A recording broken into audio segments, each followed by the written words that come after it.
আর এবার একটু নজর রাখি ওয়েদার আপডেটের দিকে। আজও কিন্তু উত্তরবঙ্গে ভারী বৃষ্টির সতর্কতা। উত্তরের 5 জেলায় অতি ভারী বৃষ্টি হবে এমনটাই জানাচ্ছে হাওয়া অফিস। পাশাপাশি আপনাদের জানিয়ে রাখবো দক্ষিণবঙ্গেও কিন্তু বৃষ্টির সম্ভাবনা রয়েছে। বিশ্বজিৎ সাহা রয়েছে আমাদের সঙ্গে টেলিফোন লাইনে। বিশ্বজিৎ, হাওয়া অফিস কি জানাচ্ছে? উত্তরবঙ্গে টানা বৃষ্টি বন্ধ হবে কবে উত্তরবঙ্গে?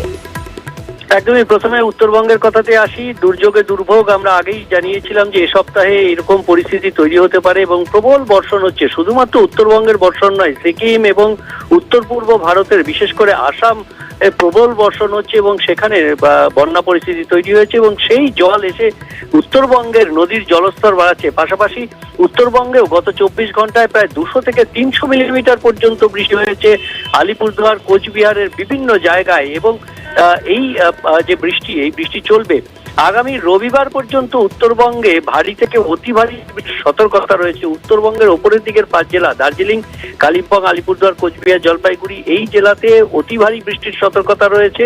এবং পাশাপাশি আগামী 48 ঘন্টার জন্য মালদা, উত্তর ও দক্ষিণ দিনাজপুরেও ভারী বৃষ্টির সতর্কতা রয়েছে।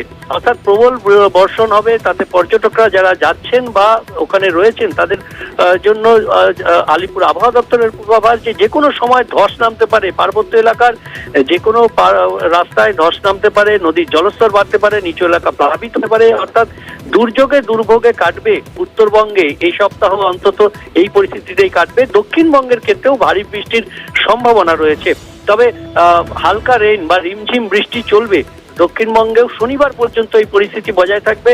বুধবার অর্থাৎ আজ থেকে শুক্রবারের মধ্যে ভারী বৃষ্টির সম্ভাবনা থাকবে অন্তত 4-5 জেলায়, উত্তর ও দক্ষিণ 24 পরগনা, পাশাপাশি বীরভূম, মুর্শিদাবাদ, নদিয়া এই 5 জেলায় ভারী বৃষ্টির সতর্কতা থাকবে, ভারী বৃষ্টির সম্ভাবনা থাকবে।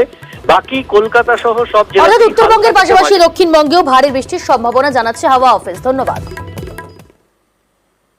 টানা বৃষ্টিতে বিপত্তি, তিস্তার জলে প্লাবিত মালবাজারের টোটকাও গ্রাম। সিকিম পাহাড়ে টানা বৃষ্টির জেরে তিস্তার জলে ভাসছে গ্রাম, জলের নিচে কয়েক বিঘা জমিও। এদিকে মালবাজারের লিস নদীর ভাঙা বাঁধ সাময়িকভাবেই সারানো হয়, এতে নতুন করে এলাকায় জল ঢুকছে না, ঢুকতে শুরু করেছে অন্য গ্রামে। তবে ঘরের ভেতর, বাড়ির উঠোনের উপর দিয়ে বইছে জলের স্রোত। কোথাও 1 হাঁটু জল তো কোথাও 1 কোমর জল। বাড়ি ঘর ছেড়ে ভয় অন্যত্র নিরাপদ জায়গায় খোঁজে পালিয়ে যেতে শুরু করেছেন গ্রামবাসীরা।